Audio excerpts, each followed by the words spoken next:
Manakala umat Islam sudah berada di garda terdepan, insya Allah TNI akan membackup, karena TNI bukan alat penguasa, tapi TNI adalah alat negara. Kalau sudah negara dalam kondisi danger, TNI akan bersama rakyat menyelamatkan negara kesatuan Republik Indonesia yang diperjuangkan oleh tokoh Sumatera Barat, yaitu Bapak Muhammad Natsir, Allahumma yarham.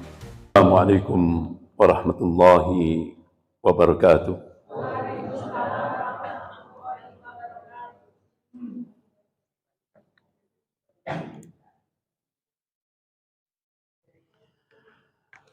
Innal hamdalillah nahmaduhu wa nasta'inuhu wa nastaghfiruh wa na'udzu billahi min shururi anfusina wa min sayyiati a'malina. May yahdihillahu fala mudilla lahu wa may yudlil fala hadiya lahu. Asyhadu an la ilaha illallah wahdahu la syarika lahu wa asyhadu anna Muhammadan abduhu wa rasuluh. Ya ayyuhalladzina amanu taqullaha haqqa tuqatih wa la tamutunna illa wa antum muslimun. Ya ayyuhan nasu taqu rabbakum alladzi khalaqakum min nafsin wahidah wa khalaqa minha zawjaha wa batha minhuma rijalan katsiran wa nisaa'a wattaqullaha alladzi tas'aluna bihi wal arham innallaha kana 'alaikum raqiba.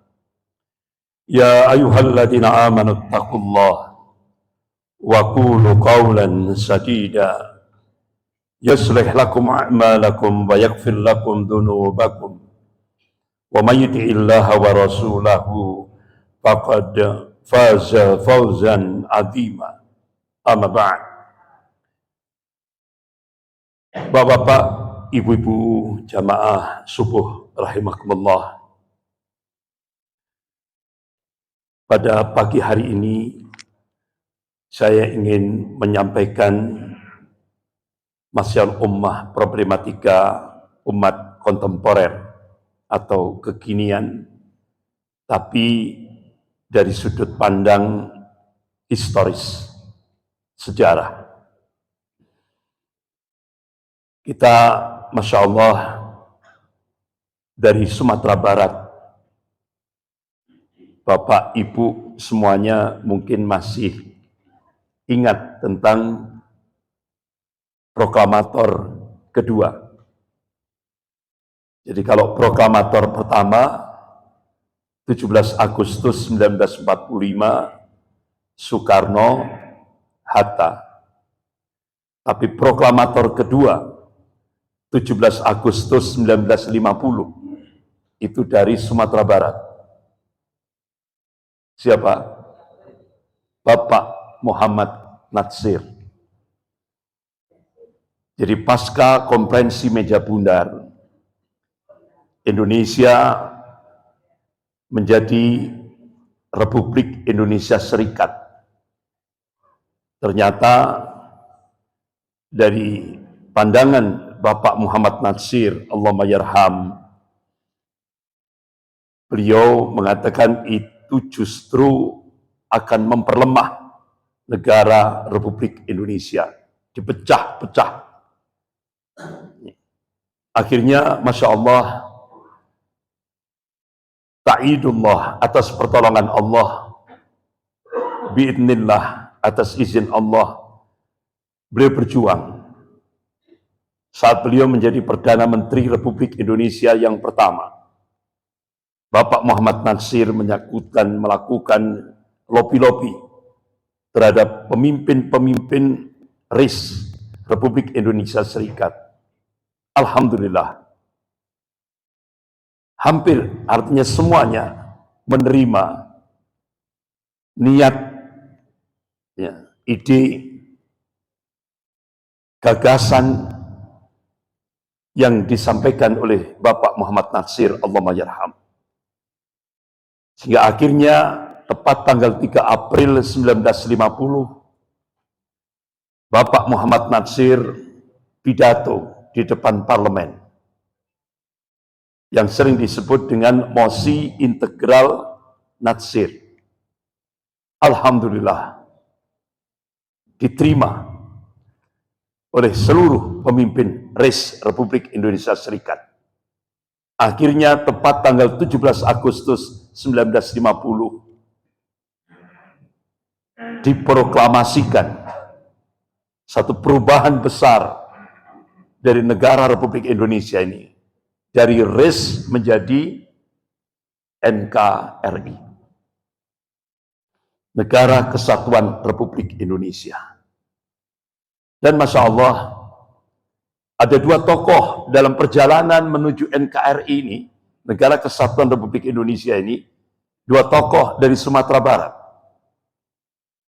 yaitu Bapak Muhammad Natsir Allahyarham dan Buya Hamka.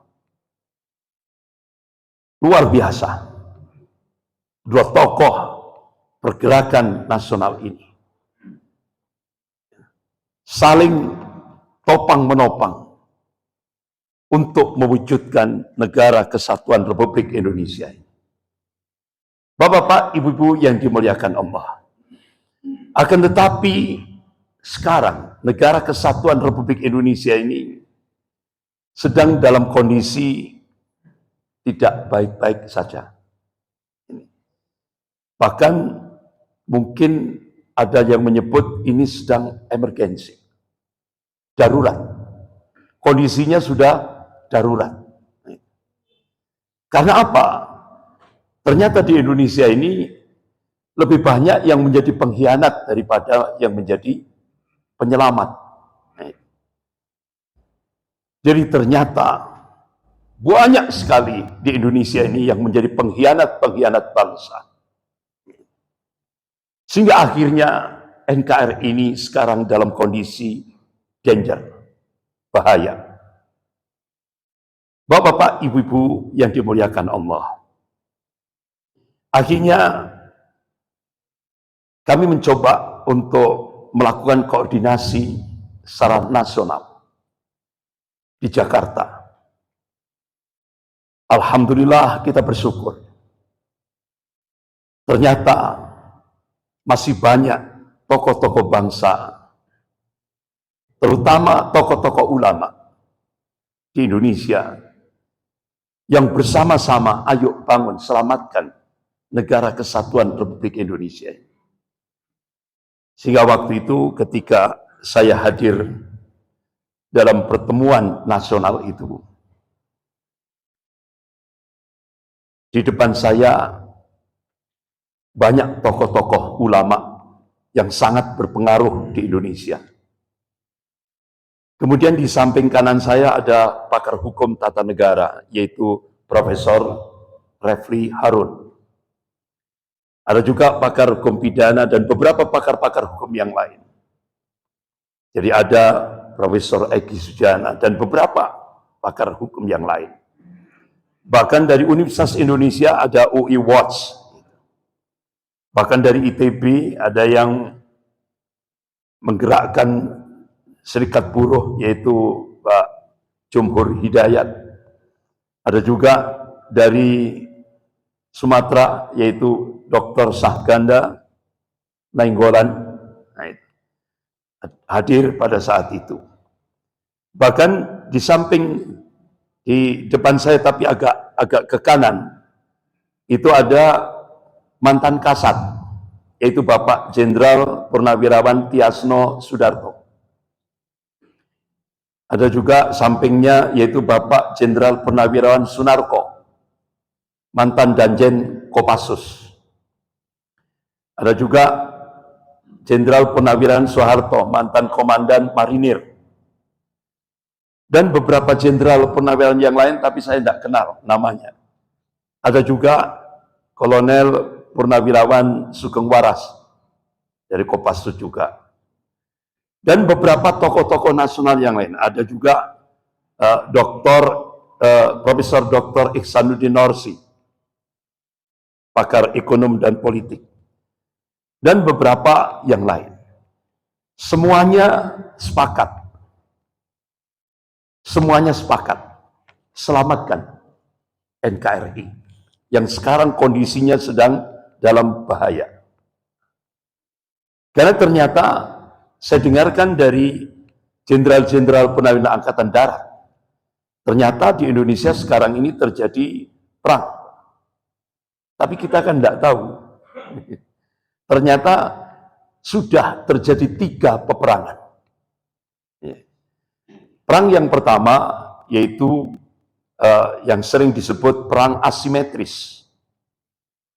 Kalau dalam bahasa akademik, perang nirmiliter, non militer. Tapi daya rusaknya luar biasa. Dalam semua lini kehidupan berbangsa dan bernegara. Luar biasa. Bahkan di tengah-tengah perang nirmiliter itu, bahkan ini sampai sudah diprogram sampai ke depan. Jadi tidak pakai senjata militer, tapi pakai senjata biologis. Pakai senjata biologis. Jadi kita masih ingat siapa yang menggunakan senjata biologis. Dan ini disampaikan oleh Dr. Mahathir Mohamad ketika pertemuan seluruh dunia Islam di Kuala Lumpur. Beliau memberikan statement yang patut kita garis bawahi. The Jews rule this world by proxy. Jadi Yahudi itu untuk menguasai dunia ini lewat proxy. Boneka. Nah, proxy Yahudi sekarang Cina dan Amerika. Tangan kanannya Amerika, tangan kirinya Cina. Siapa pengendali utama? Kalau dulu Rothschild dan Rockefeller. Sekarang Henry Kissinger dan George Soros. Dan itu banyak penopang-penopangnya, di antara salah satu di antaranya Bill Gates. Jadi ternyata senjata biologis ini tujuannya cuma satu, depopulasi, pengurangan jumlah penduduk. Lewat apa? Virus. Lewat virus. Jadi virus antraks, AIDS, flu burung, COVID-19, dan ini sebentar lagi akan muncul lagi virus yang lebih sadis lagi daripada yang sebelumnya. Jadi perang ke depan tidak pakai militer, tapi senjata virus. Oleh karena itu, bapak-bapak, ibu-ibu yang dimuliakan Allah, satu-satunya, ya kan, satu-satunya yang berani, terutama di Indonesia, yang berani melakukan perlawanan terhadap proksi Yahudi ini adalah seorang ibu, Profesor Dr. Siti Fadilah Supari. Ya, beliau Menteri Kesehatan, ya, mantan Menteri Kesehatan. Jadi bapak-bapak, ibu-ibu yang dimuliakan Allah, Masya Allah, ternyata untuk menggoncang satu negara adidaya itu tidak perlu Kopassus, tidak perlu. Cukup satu ibu di Indonesia, yaitu Profesor Dr. Siti Fadilah Supari. Beliau dengan tekunnya nulis agenda harian, ditulis sama beliau. Bahkan beliau sebagai Menteri Kesehatan waktu itu zaman Presiden SBY, ya, itu luar biasa, bapak-bapak, ibu yang dimuliakan Allah. Beliau melakukan sidak, ya, apa? Di laboratorium Namru 2 milik Angkatan Laut Amerika, sebelah gedung percetakan keuangan negara Republik Indonesia. Begitu sidak, tanpa protokoler. Ya Allah, kaget beliau. Ternyata lab itu hanya kamuflase, tapi di dalamnya, ya Allah, menciptakan senjata-senjata biologis. Sehingga akhirnya beliau langsung mengambil policy tutup Namrud. Luar biasa beraninya beliau. Ini yang dihadapi negara adidaya, Amerika.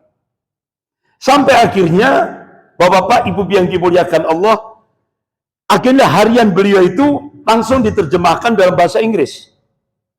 Goncang, seluruh dunia goncang, lebih khusus Amerika.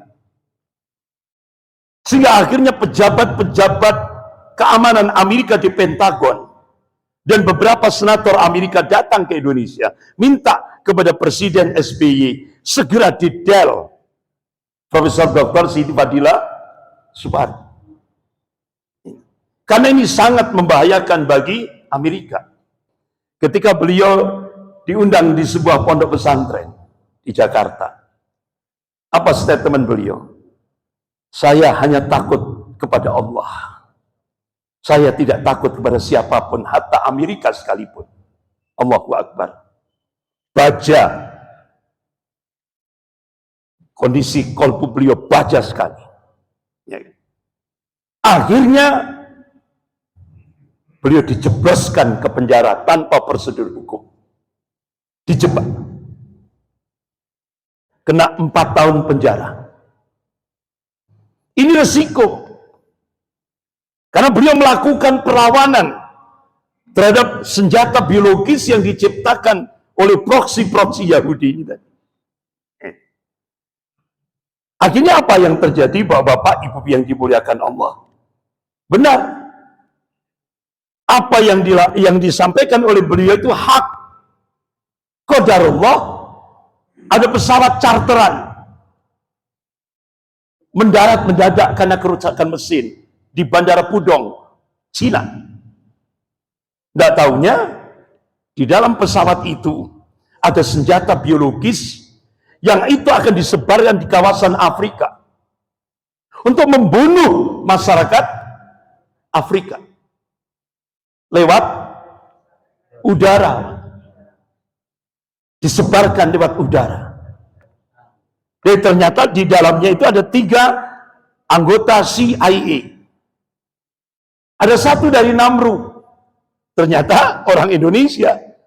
Jadi ternyata apa yang disampaikan oleh Profesor Dr. Siti Fadilah Supari benar, nyata. Ya Allah, beliau terima itu, dan insya Allah beliau ambil hikmah apa yang dibalik itu. Insya Allah ada hikmah besar. Amerika dan Cina, beliau terima itu, Masya Allah. Tapi perjuangan beliau sampai akhirnya di penjara itu beliau berhasil mendirikan sebuah masjid yang bagus. Ini perjuangan beliau. Bahkan anehnya ketika bulan Ramadan, Bapak-bapak, Ibu yang dimuliakan Allah, saat iktikaf 10 hari yang terakhir, ada larangan untuk iktikaf. Padahal Bu Profesor Dr. Siti Fadilah Supari ini ingin banyak takarub ilallah pada 10 hari terakhir. Dilarang. Akhirnya beliau melakukan gugatan hukum lewat advokatnya, ya, penasihat hukumnya terhadap Menkumham. Alhamdulillah, perjuangan beliau akhirnya lolos. Akhirnya setiap bulan Ramadan dibolehkan napi-napi itu untuk iktikaf di dalam masjid. Itu perjuangan Profesor Dr. Siti Fadilah Supari. Jadi ini Bapak-bapak, Ibu-ibu yang dimuliakan Allah. Sehingga sekarang beliau dalam sisa umurnya ini, beliau membangun sebuah lembaga, sebuah organisasi, yaitu yang disebut dengan AURA, Angkatan Ulama dan Rakyat. Jadi beliau ingin membangun sebuah kekuatan. Jadi TNI, ulama, dan umat, rakyat. Karena itu kekuatan Indonesia. Itu Bapak-bapak, Ibu yang dimuliakan Allah. Kemudian 2 minggu yang lalu, saya qadarullah ditemukan oleh seorang mantan Panglima TNI, yaitu Bapak Jenderal Purnawirawan Gatot Nurmantio. Saya dirangkul oleh beliau, Ustadz, alhamdulillah saya selama ini ngikuti ceramah-ceramah Ustadz di YouTube. Jadi alhamdulillah beliau ternyata mengikuti ceramah-ceramah saya di YouTube, di channel YouTube. Dan alhamdulillah beliau menyampaikan tentang kondisi Indonesia kekinian. Benar-benar saya benar-benar cukup kaget sekali. Karena beliau mantan Panglima TNI. Saya kira tahu kondisi yang real di Indonesia ini. Benar-benar kalau dalam pandangan saya ini sangat mengerikan. Tapi saya nggak boleh menyampaikan di publik. Jadi cukup saya sendiri saja yang mendengarkan itu. Itulah kondisinya. Jadi intinya terakhir dari beberapa pertemuan-pertemuan itu tadi, saya mengambil kesimpulan, ayo selamatkan negara kesatuan Republik Indonesia ini. Waktu itu saya diberikan kesempatan 5 menit untuk menyampaikan bagaimana solusi menurut pandangan din agama. Waktu itu saya sampaikan salah satu dari prolog yang dari waktu 5 menit itu, saya sampaikan ini kondisi Indonesia kekinian itu tidak lepas dari sejarah. Karena apa? Allah ingatkan dalam surah Al-Fat ayat 23. A'udzubillahi minasyaitonir rajim. Sunnatullahi allati qad khalat min qabl. Wa lan tajidah sunnahi tabdila. Jadi sunnatullah itu sudah berlaku sejak dulu, kata Allah. Dan kalian tidak akan pernah menemukan, melihat perubahan akan sunnatullah. Artinya apa? Bapak-bapak, ibu yang dimuliakan Allah, Allah Subhanahu wa Ta'ala yang menciptakan alam jagat raya ini.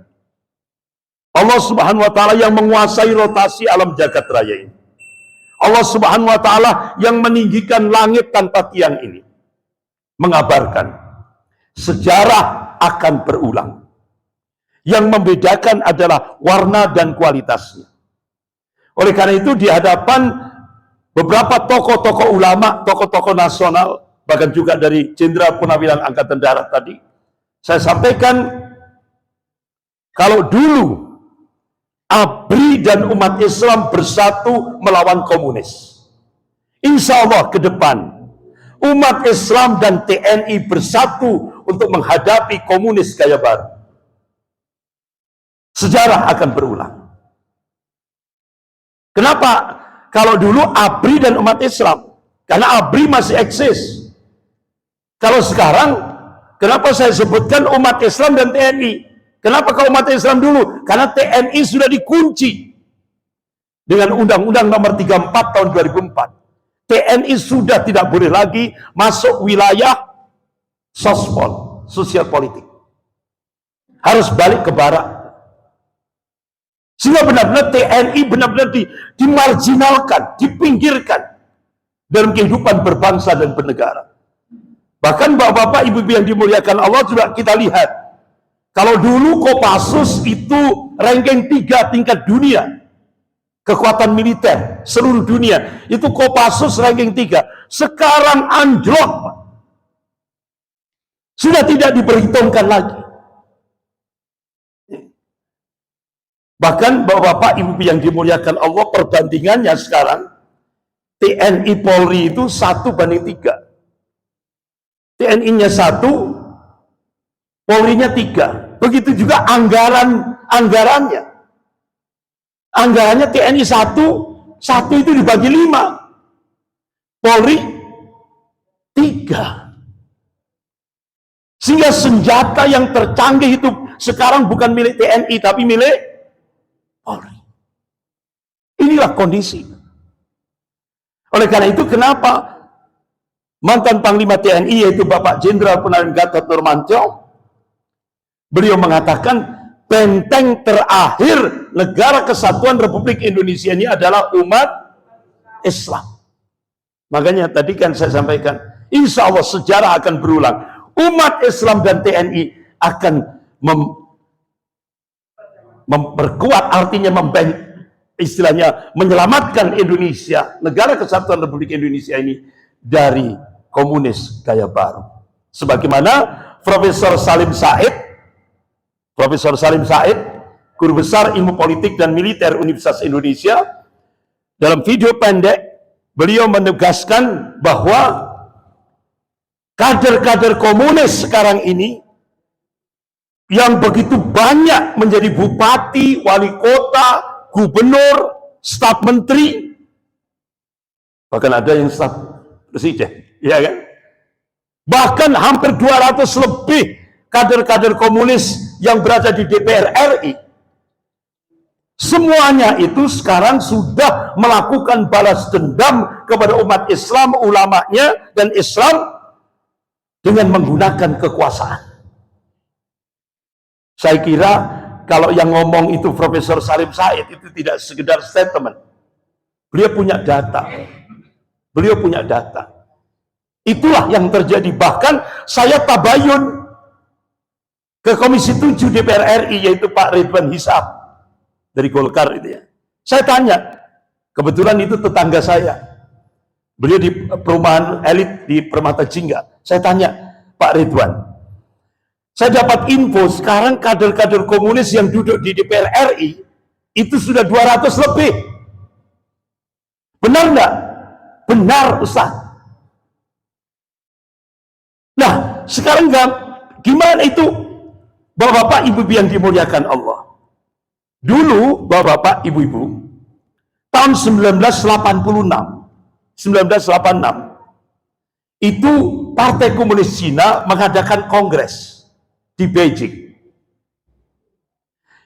Yang dibahas Indonesia tahun 1986. Ternyata hasil daripada kongres Partai Komunis Cina tahun 1986 itu muncul 3 hambatan Cina untuk melakukan penetrasi ke Indonesia. Yang pertama, regulasi. Undang-undang doktrin anti komunis, yaitu TAP MPRS nomor 25 tahun 66, Undang-Undang nomor 27 tahun 1999. Hambatan yang kedua, yaitu positioning Pancasila sebagai musuh komunis. Hambatan yang ketiga, sikap anti komunis umat Islam seluruh Indonesia, termasuk Sumatera Barat, masih solid. Nah, akhirnya ternyata sampai hari ini 3 hambatan Cina itu sudah jebol semuanya. Yang pertama, dijebol dengan rancangan undang-undang HIP. Akhirnya dari parlemen diserahkan pemerintah hanya merubah casingnya saja, tapi substansinya sama. Indonesia akan dirubah dari Pancasila menjadi ideologi komunis, dari Pancasila menjadi Trisila Ekasila. Ini kan ala komunis.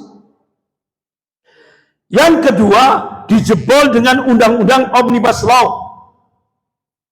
Coba, salah satu dari undang-undang Omnibus Law, rancangan undang-undang kesehatan. Sudah, kita tidak lagi punya kedaulatan sebagai sebuah negara yang merdeka dan berdaulat. Sudah enggak? Padahal, ya Allah, dari Sumatera Barat, saat Indonesia dibombardir, ibu kota negara Jogja dibombardir agresi Belanda kedua. Dari Sumatera Barat, dari Bukit Tinggi, yaitu Bapak Safruddin Prawira Negara. Beliau mendapat amanah, akhirnya diproklamasikan menjadi Presiden Darurat Republik Indonesia. Karena Presiden Soekarno, Wakil Presiden Bung Hatta, kabinet semua menteri ditangkap oleh penjajah Belanda, diasingkan. Masya Allah, dari rumah beliau, Bapak Safruddin Prawira Negara, alhamdulillah atas pertolongan Allah, berhasil menyelamatkan negara kesatuan Republik Indonesia ini dalam percaturan politik dunia sampai nembus ke PBB di New York. Tapi itulah adab seorang ulama dari Bukit Tinggi, Sumatera Barat. Setelah amanah itu diterima dan beliau benar-benar ingin menyelamatkan Indonesia dalam waktu 8 bulan, alhamdulillah Indonesia kondusif. Setelah Indonesia kondusif, Masya Allah, Bapak Safruddin Prawira Negara berangkat ke Jogja menemui Soekarno, didampingi oleh Panglima Besar Jenderal Sudirman, menyerahkan kembali jabatan presiden itu kepada Soekarno. Inilah adab akhlak seorang ulama. Beda sekarang kan, kalah bisa jadi menang.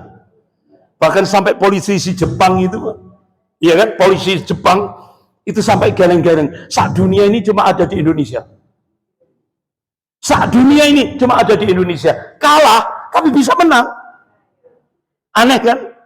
Angkanya kalah tapi bisa menang. Bahkan sampai polisi di Jepang ini sempat viral di medsos itu. Dia pidato di depan parlemen-parlemen dunia. Dia katakan, kalau Eropa, negara-negara barat, pasca pemilu gitu ya, pasca demokrasi, pasca pemilu demokrasi, itu sehitungan jam diumumkan siapa pemenangnya. Nah kalau di Indonesia enggak, sekian bulan sebelum pemilu siapa yang akan jadi presiden sudah tahu duluan, siapa yang menang sudah tahu duluan sekian bulan sebelum pemilu. Astagfirullah. Jadi ternyata seluruh dunia itu cuma ada di Indonesia. Ini benar-benar jadi sorotan dunia. Kita malu.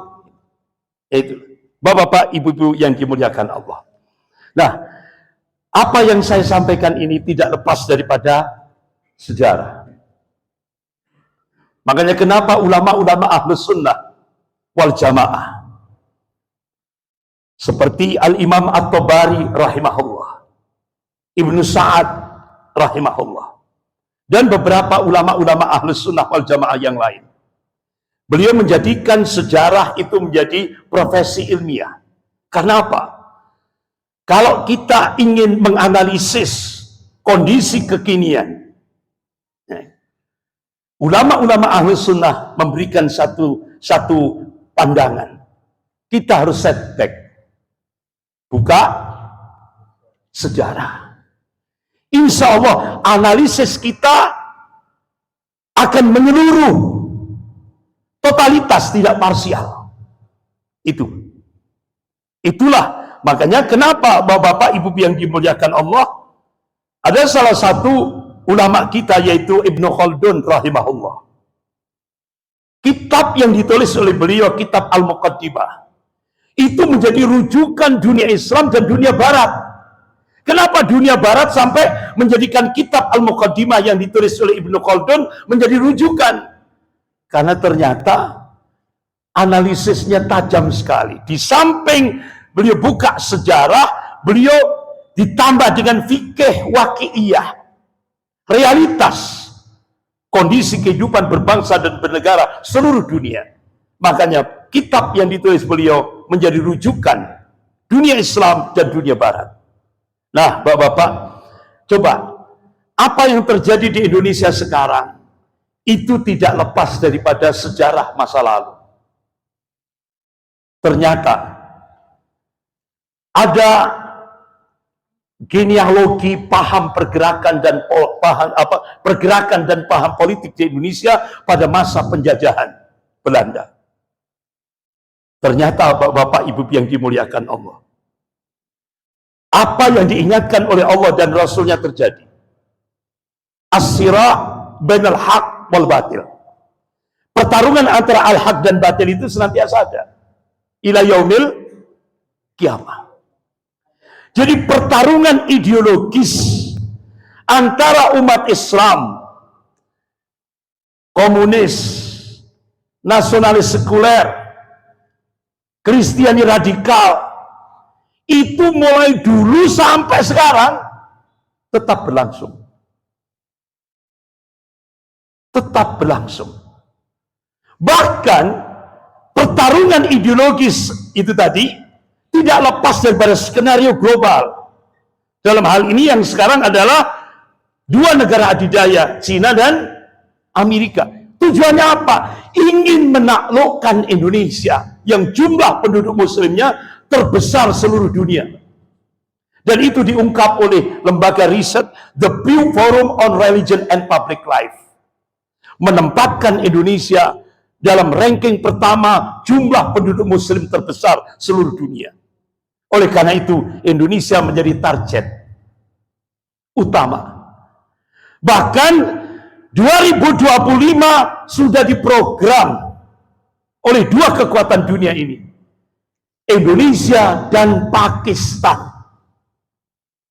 Ini dua negara yang dijadikan sasaran utama.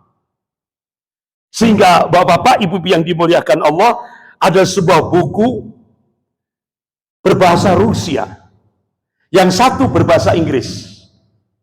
Ternyata dua buku ini sama. Strategi untuk menghancurkan dua negara itu, yaitu Indonesia dan Pakistan. Tapi nggak bisa saya sampaikan pagi ini karena nggak cukup waktunya. Nah, saya langsung saja kita masuk pada ini. Jadi dulu saat Indonesia dijajah oleh Belanda, ada pergerakan Islam yang pertama kali muncul tahun 1905 Miladiyah Masehi, yang dimotori oleh Haji Umar Said Cokro Aminoto, Haji Saman Hudi, dan Kiai Haji Agus Salim, Allahumma yarham. Berdirilah Serikat Islam yang pijakannya adalah Al-Quran dan As-Sunnah. Puncaknya dimotori oleh Bapak Muhammad Nasir, Allahumma yarham. Ini satu gerakan ideologis. Nah, Bapak-bapak, Ibu yang dimuliakan Allah, ternyata setelah 3 tahun penjajah Belanda merasa gerah, karena ternyata anggota Serikat Islam itu seluruh Indonesia, jutaan. Akhirnya Belanda memunculkan organisasi tandingan dari Serikat Islam. Dan itu semuanya pionirnya itu ada dua, Madame Blavatsky dan Karl Marx. Ini sama-sama dua tokoh Yahudi internasional. Madame Blavatsky di Indonesia itu digerakkan oleh Liberton, ini orangnya, dengan mengajarkan ajaran teosofi. Artinya agama-agama di Indonesia itu harus di-cleaner. Itulah ajaran teosofi. Sehingga muncul gerakan nativisasi, dibenturkan antara adat, budaya, dan agama, dibenturkan. Akhirnya Belanda memunculkan organisasi baru untuk menandingi Serikat Islam tahun 1908, yaitu organisasi Budi Utomo. Ini Bapak-bapak, Ibu-ibu yang dimuliakan Allah. Nah, apa perbandingan Serikat Islam dan Budi Utomo? Serikat Islam tujuannya adalah untuk Islam Raya dan Indonesia Raya. Sementara Budi Utomo untuk Jawa dan Madura saja. Jawa dan Madura saja. Dari kalangan bangsawan. Ini. Bagaimana bahasa, anggaran dasar, anggaran rumah tangga Serikat Islam? Pakai bahasa Indonesia. Kalau anggaran dasar, anggaran rumah tangga organisasi Budi Utomo pakai bahasa Belanda. Bagaimana sikap Serikat Islam dan Budi Utomo terhadap penjajah kolonialisme? Kalau Serikat Islam non-kooperatif, antipati terhadap kolonialisme, antipati terhadap penjajahan. Sementara Budi Utomo kooperatif. Kenapa? Kenapa kok kooperatif? Karena semua pengurus Budi Utomo itu pegawai yang digaji oleh penjajah Belanda. apa bapak-bapak ibu-ibu sering menyebut ambtenar, digaji oleh Belanda. Nah, bagaimana sikap perjuangannya? Kalau Serikat Islam memperjuangkan Islam, kalau Budi Utomo anti terhadap Islam politik dan anti Arab, sehingga akhirnya bapak-bapak ibu yang dimuliakan Allah, Profesor Ahmad Mansur Suryanegara, guru besar ilmu sejarah Universitas Padjadjaran Bandung, mengungkap sejarah. Ternyata tanggal 11 Januari 1918, organisasi Budi Utomo lewat buletin Jawi Hesworo menghina Rasulullah SAW. Ditulis dalam buletinnya, Rasulullah pemabuk, Rasulullah pezina. Tanggal 11 Januari 1918. Ini masih ada, Pak. Bukti otentiknya masih ada. Sehingga akhirnya Haji Umar Said Cokro Aminoto membentuk Laskar Kanjeng Rasulullah untuk melakukan perlawanan terhadap organisasi Budi Utomo. Akhirnya tahun 1935 Budi Utomo bubar. Tapi anehnya, Pak, bubar kan 1935. Anehnya yang diperingati umat Islam se-Indonesia termasuk Sumatera Barat bukan Serikat Islam. Tiap tahun, tiap tanggal 20 Mei yang diperingati Budi bukan Serikat.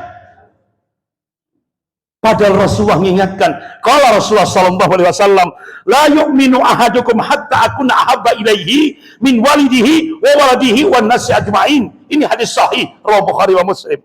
Belum sempurna iman seseorang di antara kalian hingga aku, kata Rasulullah, lebih dicintainya daripada orang tuanya, anaknya, wa nasi ajma'in, dan manusia seluruhnya.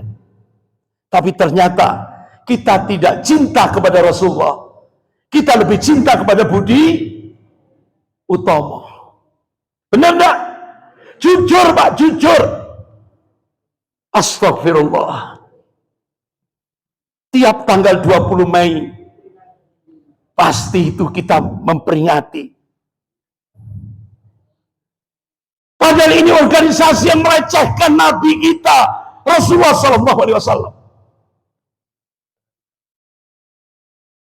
Jadi kalau bisa tahun depan jangan peringati lagi.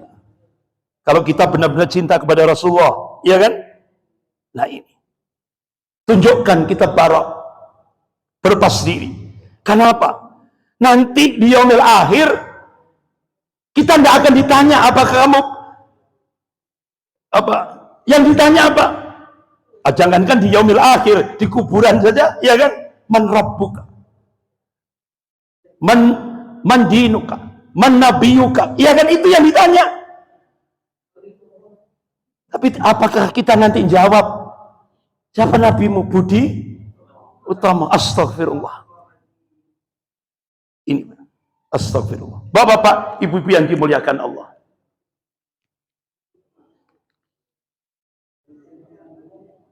Nah, akhirnya alhamdulillah kalangan muda Indonesia tepat tanggal 27 dan 28 Oktober 1928 di Jakarta. Semua kalangan muda Indonesia, pemuda Indonesia sepakat. Ini kan bahasa ejaan lama itu. Karena ini teks aslinya. Kami putra dan putri Indonesia mengaku bertumpah darah yang satu, tanah Indonesia. Kami putra dan putri Indonesia mengaku berbangsa yang satu, bangsa Indonesia. Kami putra dan putri Indonesia menjunjung bahasa persatuan, bahasa Indonesia. Alhamdulillah, kalangan muda eksis. Sehingga akhirnya Bapak Muhammad Natsir dari Sumatera Barat, beliau tokoh Masyumi. Karena waktu itu Hadratus Syekh Hasyim Asy'ari dan KJ Ahmad Dahlan, artinya Muhammadiyah dan NU bersatu memunculkan Masyumi, Partai Islam yang satu. Waktu itu Bapak Muhammad Natsir, beliau ini sejarah yang tidak bisa dirubah, Pak. Ini salah satu tonggak penting ketika terjadi perdebatan ilmiah antara Bapak Muhammad Natsir dari Sumatera Barat dengan Soekarno, Presiden pertama Republik Indonesia, dalam wacana konsep negara. Perdebatan ilmiah. Pak Natsir menegaskan Islam tidak dapat dipisahkan dari negara. Karena urusan kenegaraan pada prinsipnya merupakan bagian yang terintegrasi dengan risalah Islam. Negara adalah sekumpulan orang yang bersatu dalam satu teritorial, menyepakati hidup bersama dan mengelola wilayah tersebut. Sebab itu, negara juga menjadi soal yang tidak dapat dipisahkan dari Al-Quran. Akhirnya Bapak Muhammad Natsir mengutip nas Al-Quran, surah Ad-Dzariyat ayat 6, ayat 56. A'udzubillahi minasyaitonir rajim. Wa ma khalaqtul jinna wal insa illa liya'budun. Tidaklah kuciptakan jin dan manusia ini kecuali untuk beribadah kepada Allah, untuk mentauhidkan Allah. Ini akhirnya dari bertitik tolak dari dasar ideologi Islam ini, Bapak Muhammad Natsir menegaskan cita-cita hidup seorang muslim di dunia ini adalah hanyalah ingin menjadi Abdullah, hambanya Allah, dan ingin mendapatkan kemuliaan fid dunya wal akhirah. Itu ditegaskan oleh Pak Natsir. Tapi ternyata Soekarno menolak. Soekarno lebih terbius oleh pemikiran Mustafa Kemal Atatürk, sehingga Soekarno menolak Islam sebagai dasar negara. Inilah sudah mulai terjadi antara Pak Natsir dan Soekarno. Bapak-bapak, ibu yang dimuliakan Allah, bahkan Pak Natsir menyatakan Mustafa Kemal Atatürk itu, nah bapak-bapak, ibu yang dimuliakan Allah, inilah masa-masa emas antara Muhammadiyah dan NU yang dimotori oleh Hadratus Syekh Hasyim Asy'ari rahimahullah dan Kiai Haji Ahmad Dahlan. Beliau satu guru, gurunya satu. Akhirnya Hadratus Syekh Hasyim Asy'ari dan Kiai Haji Ahmad Dahlan bagi tugas. Kiai Haji Ahmad Dahlan lebih banyak mendakwahkan Islam di daerah perkotaan. Kiai Haji Hasyim Asy'ari lebih banyak mendakwahkan Islam ke daerah pedesaan. Bagi tugas.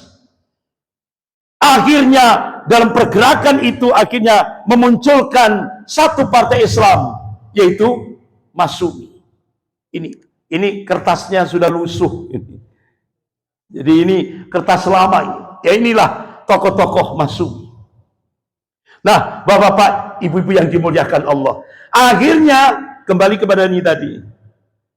Puncaknya gerakan yang dimotori oleh Medan Blavatsky ini, yaitu puncaknya dimotori oleh Presiden Soekarno sebagai pimpinan Partai Nasionalis Indonesia, PNI.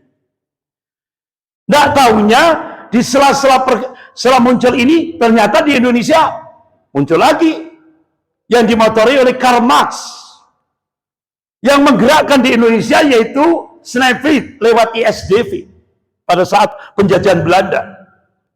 Dan gerakan pertentangan kelas sosial ini digerakkan di Indonesia. Puncaknya dimotori oleh DNID. Dari mana? Sumatera Barat.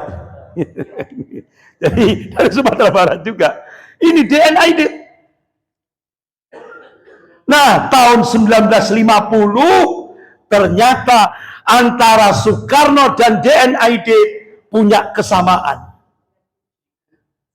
Ada perselingkuhan. Ada perselingkuhan. Sehingga akhirnya bapak-bapak, ibu yang dimuliakan Allah, muncullah duet pemimpin nasional, Soekarno dan DNID. Pertanyaannya, kemana Bung Hatta? Bung Hatta Mufarokoh, berlepas diri dari ideologi komunis. Lepas. Akhirnya terjadi duet nasional. Bahkan yang dijadikan pijakan adalah Pancasila 1 Juni. Bukan Pancasila Konstitusi 18 Agustus 1945. Tapi Pancasila 1 Juni. Jadi Pancasila 1 Juni itu Pancasilanya komunis. Ini sejarah.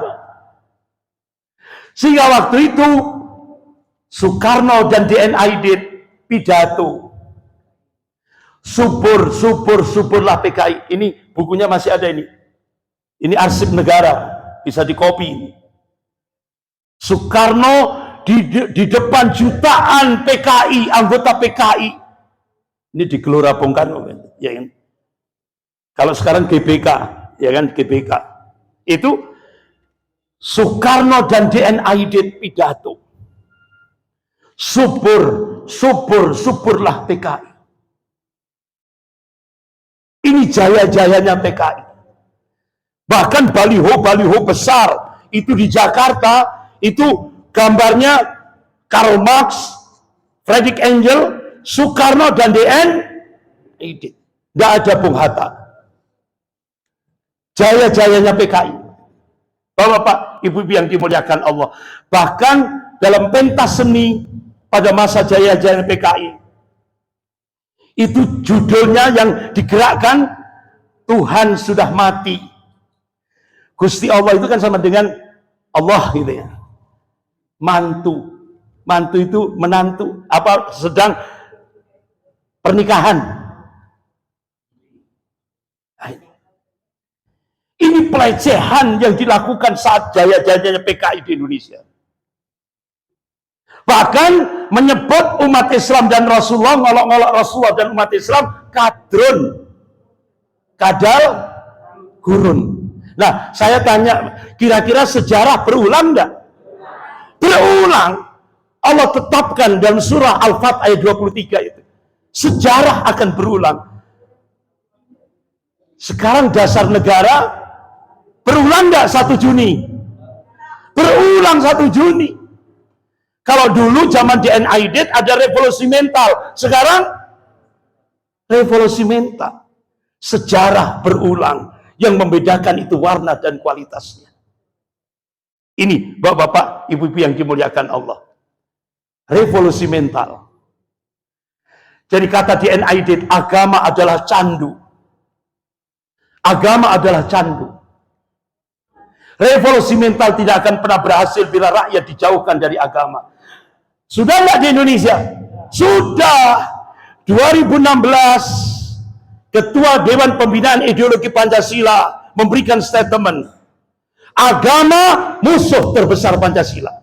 Agama musuh negara. Start 2016 sampai sekarang. Makanya Pak, Bu, hati-hati. Jangan dekat dengan ustadz, jangan dekat dengan ulama. Sekarang loh Pak. Nggak akan naik pangkat. Nggak akan naik jabatan. Ini contoh ini. Ini tren Pak. Karena apa? Tadi kan sudah agama musuh negara. Kalau dulu musuh Pancasila adalah PKI, penista agama. Sekarang enggak. Yang jadi musuh agama, penista agama dilindungi oleh negara, digaji oleh negara. Bahkan Dr. Rizal Ramli mulai 2014 sampai sekarang itu negara menggaji penista-penista Islam itu 1,29 triliun mulai tahun 2014. Diambil dari pajaknya umat Islam, termasuk pajaknya dari Sumatera Barat. Astagfirullah. Itulah yang terjadi sekarang. Makanya bapak-bapak, ibu yang dimuliakan Allah, tadi kan saya sampaikan ada 3 peperangan. Yang saya sampaikan baru perang yang pertama, yaitu perang asimetris. Ada perang yang kedua, proxy war, perang boneka. Jadi sekarang Cina untuk menguasai Indonesia cukup dengan boneka. Artinya apa? Di Indonesia ini pengkhianat bangsa lebih banyak daripada penyelamat bangsa. Kemudian ada perang yang ketiga, yaitu neo-cortex war, perang narasi. Bagaimana? Ketika umat Islam start 2016 kita lihat, untuk menghadapi umat Islam Cina memberikan stigma radikal. Jadi stigma radikal itu hanya hantu yang diciptakan oleh Cina untuk menjadikan umat Islam di Indonesia ini musuh number one. Sekarang rakyat dan umat Islam seluruh Indonesia semakin cerdas. Ternyata yang menuduh umat Islam di Indonesia radikal, ternyata mereka pengkhianat bangsa ini. Ternyata yang merusak negara ini, yang menuduh kita radikal. Itu maling teriak maling. Itu yang terjadi di Indonesia sekarang. Nah sekarang sudah mulai cerdas kan umat Islam? Dirubah sekarang. Perang narasinya apa? Menggunakan corong. Pondok pesantren Az-Zaitun di Indramayu. Corongnya itu sekarang Neo Cortex War, perang narasi. Padahal kan sudah jelas kan, Panji Gumilang sudah menyatakan saya komunis, ya kan? Dia menyatakan komunis. Dia lecehkan Allah, dia lecehkan Rasulullah, dia lecehkan Al-Quran, dia lecehkan Islam, dia lecehkan ulama. Bahkan ketua MUI ketika rapat ditembak sampai kacanya pecah. Ternyata yang nembak digaji 200 juta untuk menggoncang kantor MUI pusat di Jakarta. Karena waktu itu sedang rapat. Sampai seperti itu mereka. Nah, oleh karena itu Bapak-bapak, Ibu yang dimuliakan Allah, inilah yang terjadi. Makanya pada saat Sudirman ini anggota Politbiro PKI zaman DNAID, di pledoi sidang pengadilan dia katakan, jika saya mati sudah tentu bukannya berarti PKI ikut mati bersama kematian saya. Tidak, sama sekali tidak.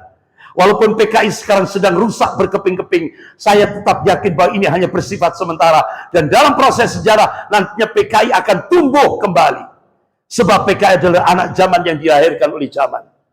Ternyata cita-citanya sekarang sudah tercapai. Ini loh. Dan Bapak Ibu tolong ini dicatat. Setelah keputusan Presiden nomor 17 tahun 2022, lanjut Impres nomor 2 2023, muncul lagi kepres lagi. Nah, ke depan kalau 2024 umat Islam gagal, PKI akan dijadikan bangsawan di Indonesia. Catat ini Pak, catat ini. Oleh karena itu ayo selamatkan NKRI. Ayo kita all out 2024. Gerakan perubahan, ayo kita bangkitkan. Allah sudah tegaskan dalam surah Ar-Ra'd ayat 11 itu. A'udzubillahi minasyaitonir rajim. Innallaha la yughayyiru ma biqaumin hatta yughayyiru ma bi anfusihim.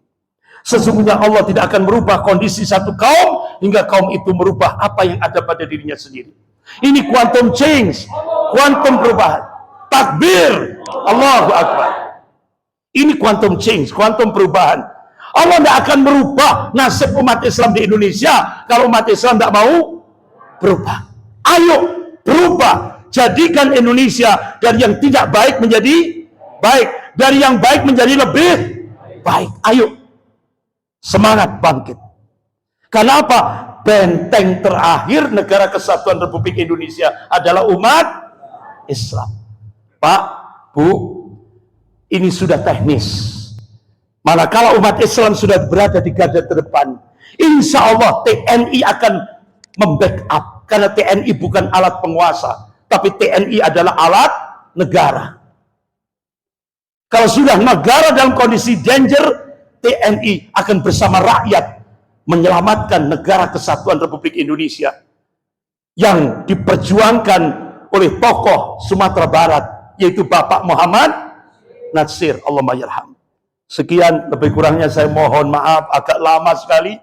Mohon maaf yang sebesar-besarnya. Kita akhiri dengan doa kafarat majelis. Subhanakallahumma wa bihamdika asyhadu an la ilaha illa anta astaghfiruka wa atubu ilaik. Wabillahi taufiq wal hidayah. Wassalamualaikum warahmatullahi wabarakatuh.